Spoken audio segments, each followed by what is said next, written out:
मुगल राजक वंश का परिचय। मध्य एशिया में दो महान जातियों का उत्कर्ष हुआ जिनका विश्व के इतिहास पर बहुत बड़ा प्रभाव पड़ा। इनमें से एक का नाम तुर्क और दूसरी का मंगोल था।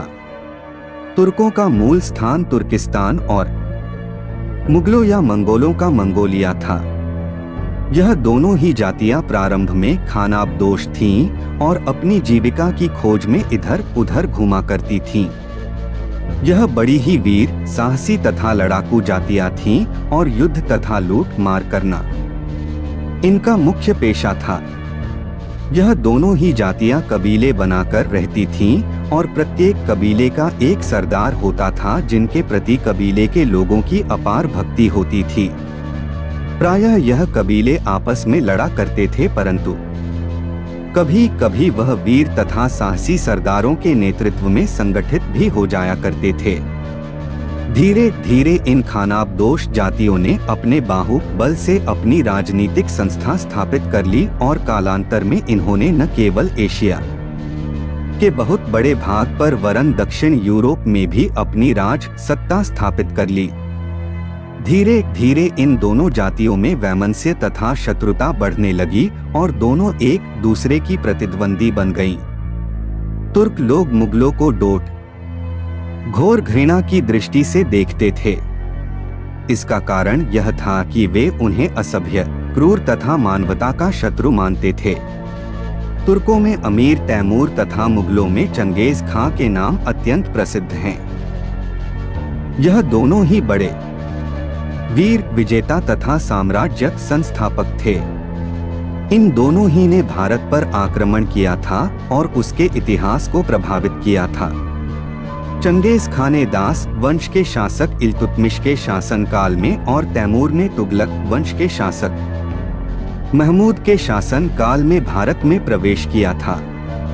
यद्यपि चंगेज खां पंजाब से वापस लौट गया था, परंतु तैमूर ने पंजाब में अपनी राज संस्था स्थापित कर ली थी और वहां पर अपना गवर्नर छोड़ गया था। मोदी वंश के पतन के उपरांत दिल्ली में एक नए राज वंश की स्थापना हुई जो मुगल राज वंश के नाम से प्रसिद्ध हुआ। इस राज वंश का संस्थापक बाबर था, जो अपने पिता की ओर से तैमूर का और अपनी माता की ओर से चंगेज खां का वंशज था।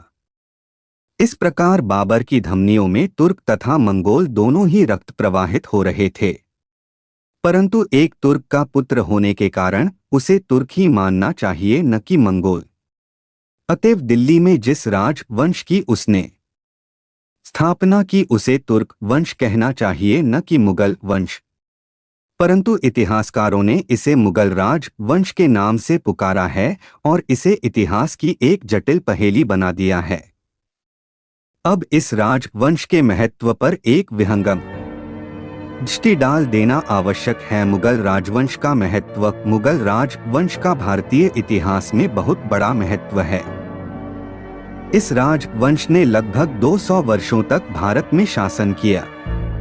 बाबर ने 1526 ईस्वी में दिल्ली में मुगल साम्राज्य की स्थापना की थी और इस वंश का अंतिम शासक बहादुर शाह 1858 ईस्वी में दिल्ली के सिंहासन से हटाया गया था।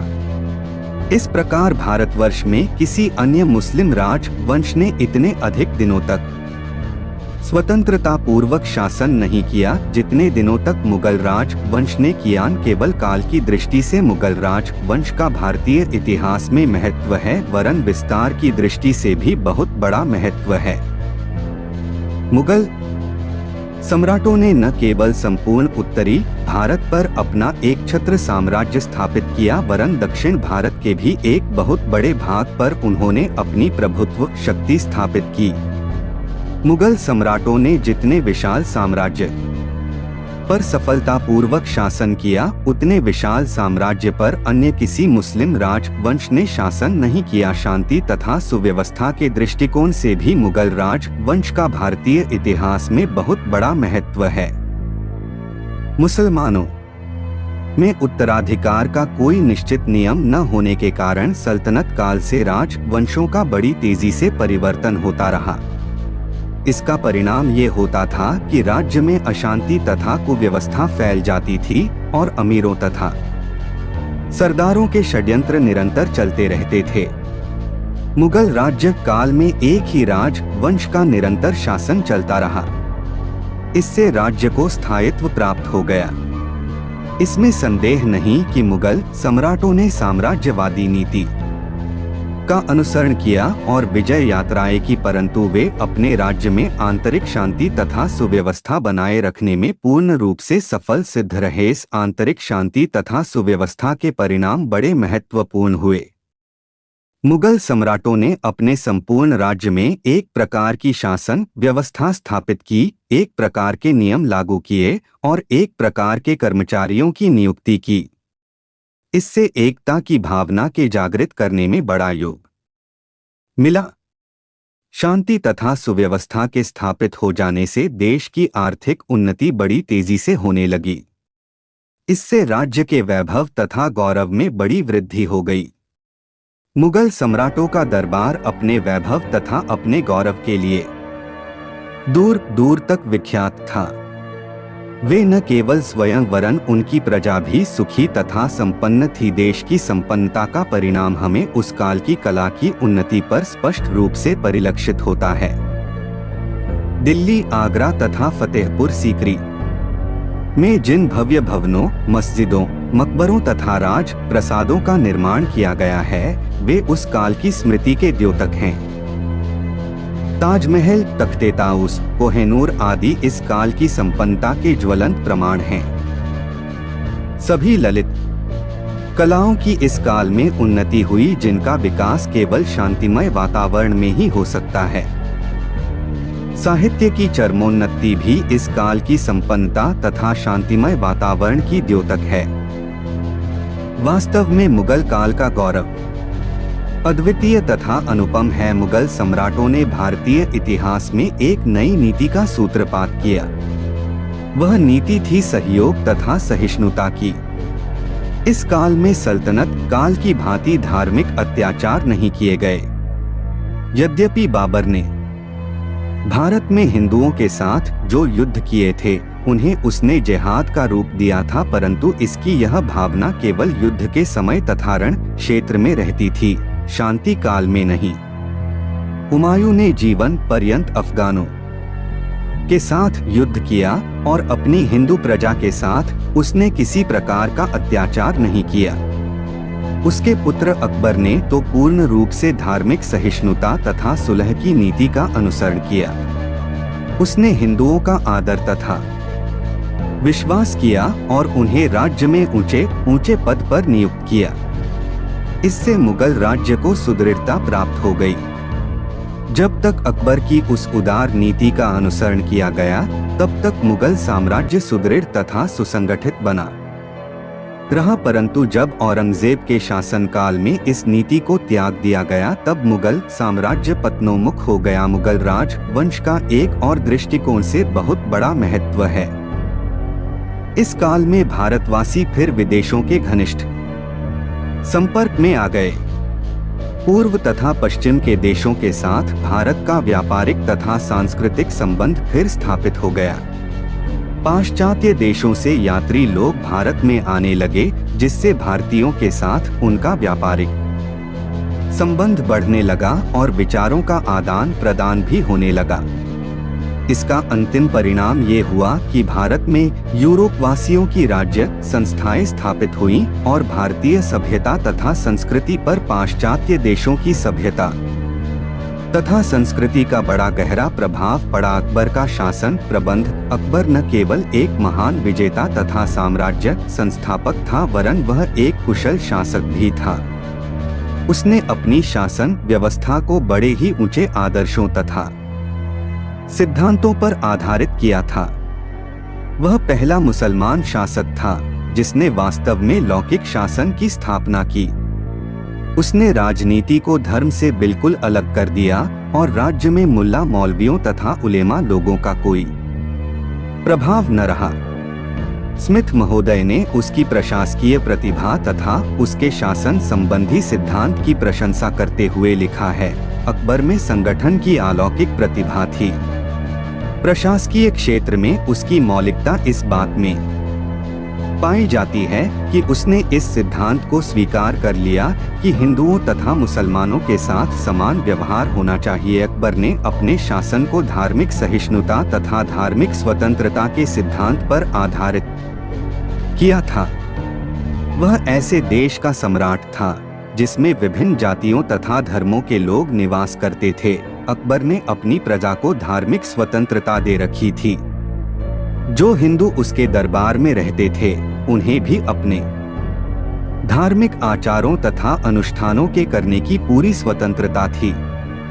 इतना ही नहीं, अपने हरम की हिंदू स्त्रियों को भी उसने पूरी स्वतंत्रता दे रखी थी। अकबर ने पूर्ण रूप से धार्मिक सहिष्णुता की नीति का अनुसरण किया।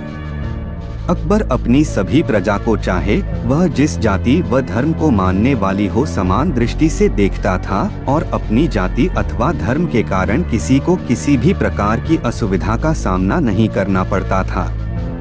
कानून की दृष्टि में सभी समान समझे जाते थे और सभी को समान रूप से न्याय प्राप्त था। अकबर के शासन का तीसरा सिद्धांत यह था कि उसने सरकारी नौकरियों का द्वार बिना जाति अथवा धर्म के भेद भाव के सभी लोगों के लिए खोल दिया था। वह नियुक्तियां प्रतिभा तथा योग्यता के आधार पर किया करता था।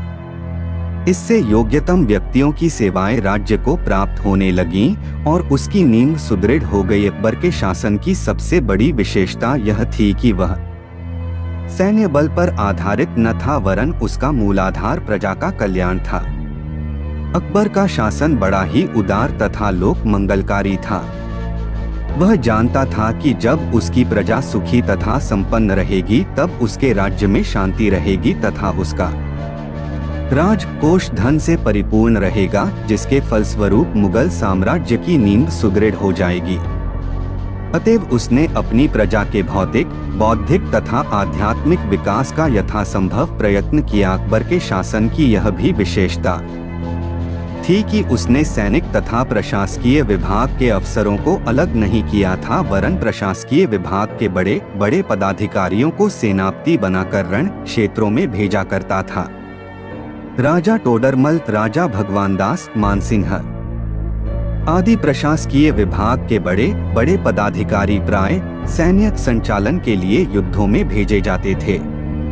अकबर प्राय 2 सेनापतियों को एक साथ भेजा करता था, जिससे विश्वासघात की बहुत कम संभावना रह जाए। अकबर के शासन संबंधी आदर्शों तथा सिद्धांतों का परिचय प्राप्त कर लेने के उपरांत उसके केंद्रीय, प्रांतीय तथा स्थानीय शासन का संक्षिप्त परिचय दे देना आवश्यक था। अकबर के धार्मिक विचार तथा उसकी धार्मिक नीति पर बड़े ही उदार तथा व्यापक दृष्टिकोण का व्यक्ति था। विचार संकीर्णता उसमें बिल्कुल न थी। बाल्यकाल से ही अकबर ऐसे वातावरण तथा ऐसे व्यक्तियों के संपर्क में था कि उसका उदार तथा सहिष्णु हो जाना स्वाभाविक था। अकबर पर सर्वप्रथम प्रभाव अपने वंश का पड़ा। अकबर के पूर्वज बड़े ही उच्चादर्शों तथा उदार विचारों से प्रेरित थे। अकबर का पूर्वज चंगेज खान इस भावना से प्रेरित था कि वह विश्व में शांति तथा न्याय का साम्राज्य स्थापित करने तथा सांस्कृतिक एकता के संपन्न करने के लिए उत्पन्न हुआ है। अकबर का पितामह बाबर बड़ा ही उच्च कोटि का विद्वान तथा बड़े ही व्यापक दृष्टिकोण का व्यक्ति था। अकबर का पिता हुमायूं बड़ा ही उदार, दयालु, सहिष्णु, सुसंस्कृत तथा रहस्यवादी विचार का था। अकबर की माता भी बड़ी धार्मिक प्रवृत्ति की महिला थी, जिसका एक सूफी मत के मानने वाले शिया परिवार में जन्म हुआ था। इस प्रकार बड़े ही उदार तथा व्यापक दृष्टिकोणों के व्यक्तियों का रक्त अकबर की धमनियों में प्रवाहित हो रहा था और उसका उदार तथा सहिष्णु हो जाना स्वाभाविक ही था। संगीत का भी अकबर पर बहुत बड़ा प्रभाव पड़ा। बचपन से ही वह मुगल, तुर्की, अफगान तथा ईरानी अमीरों के साथ रहा था। अतएव उसमें सांप्रदायिकता अथवा वर्गीयता की भावना का विकास न हो सका और उसमें विचार संकीर्णता न आ सकी। फलत वह अपने विचारों में बड़ा उदार हो गया और दूसरों के विचार